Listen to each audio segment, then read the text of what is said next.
two conditions. I don't want anything complicated. I hate mathematics actually. I just want something the most simple one.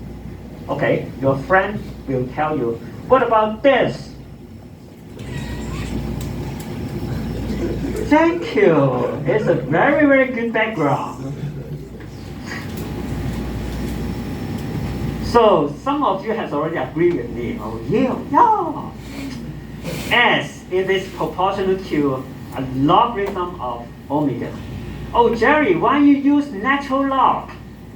What about the most simple log with the base of 10? No, because we need mathematics. We know that calculus can play a role. In calculus, we use natural log, okay? But anyway, that's not the key point.